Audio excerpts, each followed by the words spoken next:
नमस्कार, वारासिवनी न्यूज में आपका स्वागत है। केंद्र व राज्य सरकार की योजनाओं का लाभ सभी पात्र लोगों को दिलाने और नवाचारी योजनाओं से हुए विकास के बारे में आम जनता को बताने के लिए मध्य प्रदेश में विकसित भारत संकल्प यात्रा का आगमन 8 दिसंबर को हुआ, जिसका समापन 26 जनवरी को होगा।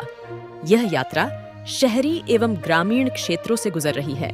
उल्लेखनीय है कि केंद्र व राज्य सरकार की जन कल्याणकारी योजनाओं का प्रचार प्रसार प्रत्येक गांव, शहर और पंचायतों में किया जा रहा है। प्रचार वाहन में लगी एलईडी स्क्रीन के माध्यम से जन कल्याणकारी योजनाओं को प्रसारित किया जा रहा है।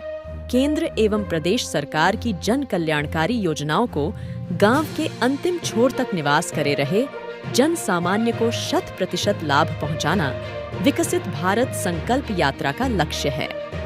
सोमवार को विकसित संकल्प यात्रा विभिन्न ग्रामों से होती हुई वारासिवनी पहुंची, जहां कृषि उपज मंडी प्रांगण में विकसित भारत संकल्प यात्रा का आयोजन हुआ। वहीं शासकीय विभाग के कैंप भी यात्रा में लगाए गए, जिसमें संबंधित विभाग के अधिकारीगण मौजूद रहे और आम जनता के निराकरण हेतु आवेदन प्राप्त कर केंद्रीय एवं नवाचारी योजनाओं के बारे में विस्तृत जानकारी उपस्थित लोगों को उपलब्ध कराई गई। इस दौरान नपा अध्यक्ष ने कहा कि जन कल्याणकारी योजनाओं का लाभ पात्र हितग्राहियों को दिलाया जाएगा और नपा से संबंधित शिकायत का समाधान कर जनता को राहत प्रदान की जाएगी। आइए देखते हैं इस दौरान जनता को संबोधित करते हुए क्या कहा पूर्व विधायक प्रदीप जायसवाल ने। साथियों, ये जो यात्रा है, ये आपकी अपनी सफर, हमारा सामाजिक सफर, हमारे शहर का सफर है। ये हमारे आने वाली पीढ़ी का यात्रा है। ये यात्रा आने वाले समय में किस दिशा में ले आना है, ये यात्रा कहाँ तक जाएगी, इसका कहीं ना कहीं हमको संकल्प लेना पड़ेगा, लक्ष्य निर्धारित करना पड़ेगा कि हम किस तरह से आगे बढ़े। प्रदेश सरकार की बहुत सारी योजनाएं आ रही है, केंद्र सरकार की बहुत सारी योजनाएं आ रही है और योजनाओं का फायदा सभी को मिल भी रहा है। लेकिन हमारे बीच में अभी भी ऐसे लोग हैं जो सामाजिक राजनीतिक रूप से जागरूक नहीं है। उनको संकोच है कई जगह, उनको लगता है कि हमारे बाजू वाले का मकान बन गया, लेकिन हमारा मकान क्यों नहीं बन रहा है, ये उनके दिमाग में जिज्ञासा ही नहीं है कि हमारी कौन सी पात्रता में कमी है, कि हमारे कौन से नियम में कमी है, कि हमारे पास कौन सा कागज नहीं है, ये सोचने की क्षमता ही नहीं है। लाडली बहना के बहुत सारे लोगों को फायदा मिल रहा है, लेकिन अभी भी हमारे कुछ बहनें हैं जिनको फायदा नहीं मिल पाया। नई सरकार बनी है, बहुत शीघ्र पोर्टल चालू होगा, तो हम ऐसे सबको जागरूक करने का प्रयास है कि वो पोर्टल चालू होने के बाद अपना पंजीकरण करा के लाडली बहना का फायदा लें, किसान सम्मान निधि का फायदा लें, हमारे प्रधानमंत्री आवास का फायदा लें। ये पहली सरकार है जो घर घर तक पहुंचने का प्रयास कर रही है। एक घर में बहना का फायदा मिल रहा है, जेठानी को भी फायदा मिल रहा है। उसके घर में पिताजी को भी किसान सम्मान निधि मिल रही है, लड़के को किसान सम्मान निधि मिल रही है। ये पहली सरकार है जो घर घर व्यक्तिगत लाभ देकर योजनाएं बना रही है और आने वाले समय में और भी योजनाएं आएंगी। लेकिन हमारे प्रधानमंत्री जी का सोच रहा है, नरेंद्र मोदी जी का, कि ऐसा ना हो कि सरकार आगे बढ़ जाए और जनता पीछे छूट जाए। आगे पाठ पीछे सपाट नहीं होना चाहिए। सरकार के साथ साथ आपको भी चलना पड़ेगा। इसलिए यात्रा निकालने का मकसद यही है कि हम पीछे न रह जाए। सरकार कुआं खोद रही है, आज कुआं तो आपके गांव गांव पहुंच रहा है, कुआं आपके शहर में, आपको खुद बाल्टी डाल के पानी निकालना पड़ेगा। ऐसा तो नहीं कि कुएं को तुम तिरछा करके पानी निकाल लो, हो जाएगा क्या? कुआं तो कुआं है, ये बार बार नहीं आने वाला है। सरकार की योजना बहुत सारी है, लेकिन सब योजना सबके लिए भी नहीं है। अभी हम गरीबी रेखा के स्टार लगाएंगे, मैं समझता हूँ कि सबके सब गरीबी रेखा की लाइन में खड़े हो जाएंगे।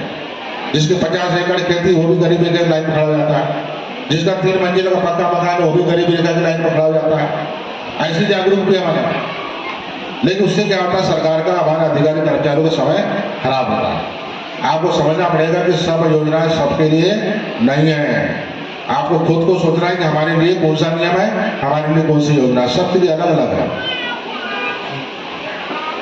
हमारे प्रधानमंत्री नरेंद्र मोदी जी का सोचना है कि 100 साल 2047 में, यानी 23 साल के बाद नरेंद्र मोदी जी समीक्षा करना चाह रहे हैं। आपको भी समीक्षा करना है कि सभी वर्षगांठ पर 100 साल में हमारा देश कितना आगे बढ़ा। हमारा बालाघाट कितना आगे बढ़ा, हमारा वाराणसी कितना आगे बढ़ा, हमारा वार्ड नंबर 7 कितना आगे बढ़ा, वार्ड नंबर 8 कितना आगे बढ़ा, क्या क्या सुविधाएं आई, ये समीक्षा का समय होगा 100वें वर्ष में। और मोदी जी का सोचना है इस 100वें वर्ष में कोई भी व्यक्ति ऐसा ना हो अछूता जिसको सरकार की योजनाओं का फायदा नहीं मिला और वो आगे नहीं बढ़ पाए, क्योंकि आप पिछड़ते हो, आप अगर पिछड़ते हो तो आपके आने वाली पीढ़ी भी पिछड़ती है।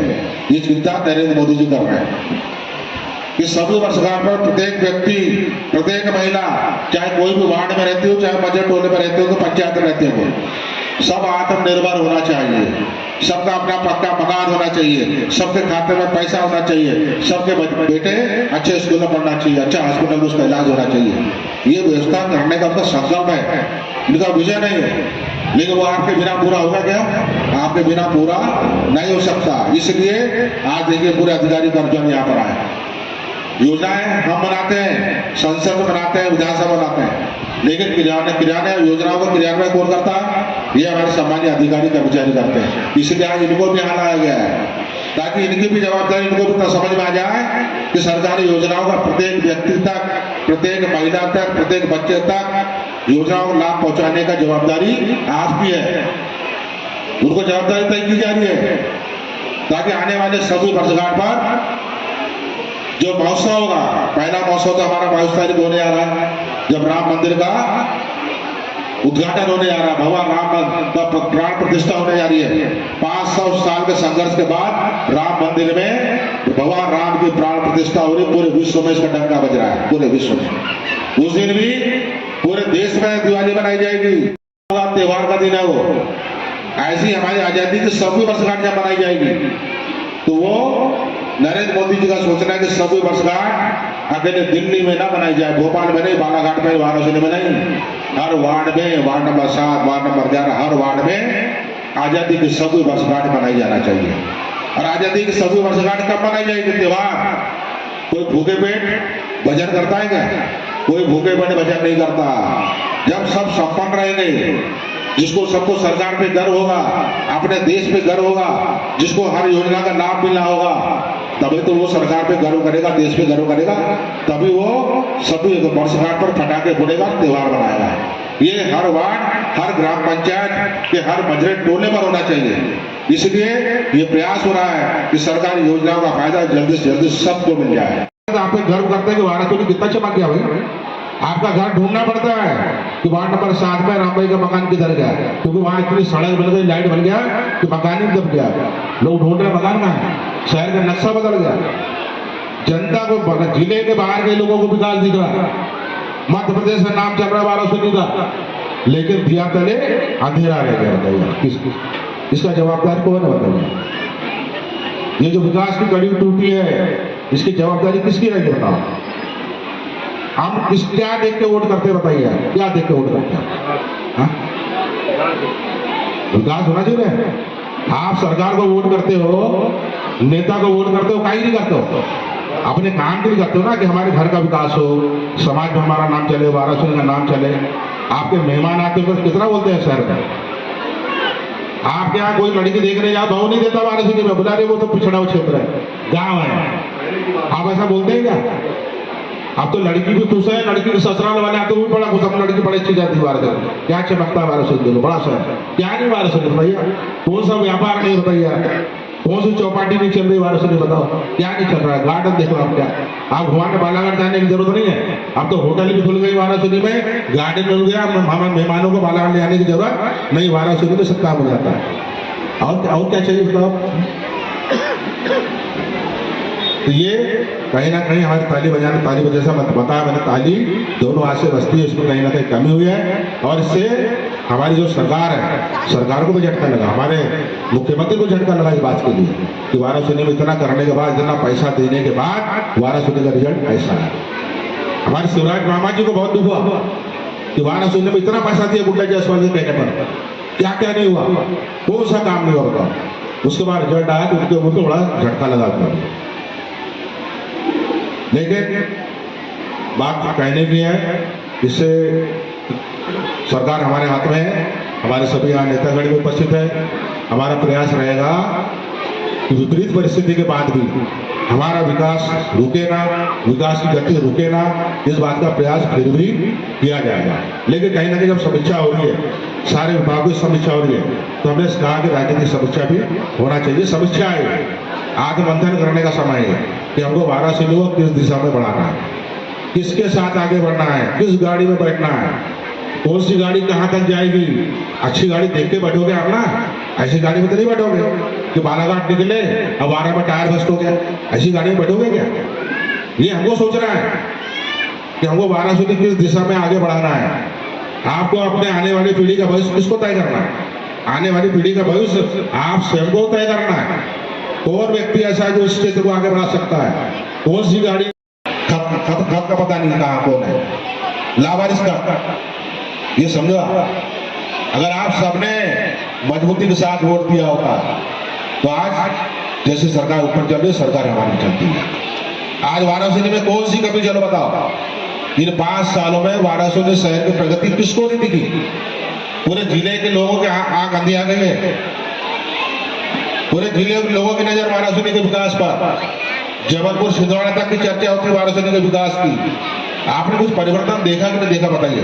5 साल से देखा किस वार्ड में विकास नहीं हो चल रहा, शहर का विकास किसको नहीं दिख रहा है, शहर की सड़कें किसको नहीं दिख रही है, सड़कों की लाइट किसको नहीं दिख रही है, बच्चों का गार्डन किसको नहीं दिख रहा है, बच्चों का इंडोर स्टेडियम, मिनी स्टेडियम किसको नहीं दिख रहा, बताओ। और क्या क्या बताओ, क्या क्या बताओ बताइए। ऐसी लाइट कौन से शहर, बालाघाट में नहीं ऐसा लाइट जैसे अपने यहाँ लाइट है। रात को शहर पूरा जगमगा जाता है। बालाघाट के जिले के लोग शाम को घूमने आते हैं वाराणसी में। बताइए किस बात की कमी थी जो आप लोगों ने तालियां बजाने में कंजूसी की और यहाँ पर भारतीय जनता पार्टी की सरकार नहीं बनी। बताइए क्या है। पूरे जिले के लोगों का आश्चर्य हो रहा है, मध्य प्रदेश की जनता, महाकौशल क्षेत्र के लोगों का आश्चर्य हो रहा है कि वाराणसी का रिजल्ट कैसे क्या है।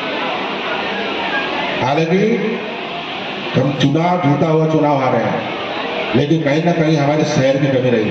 गांव की जनता समझ गई। बताइए आप, गांव में मैंने खंडवा में 12 करोड़ का पुल बनाया, खंडवा एक तरफा वोट गया, एक तरफा। घोटी में 40 करोड़ का पुल बन रहा है, गांव की जनता ने एक तरफा वोट दी।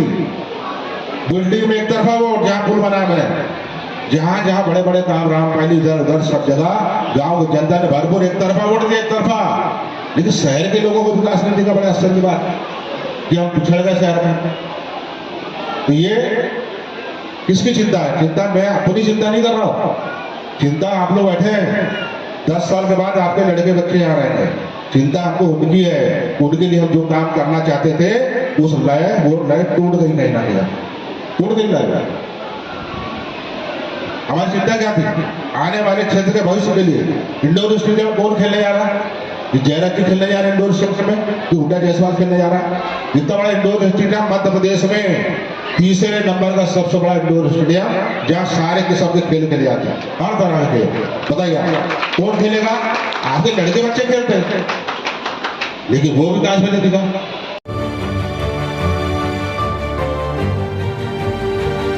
निष्पक्ष खबरें, आपकी आवाज, वाराणसी।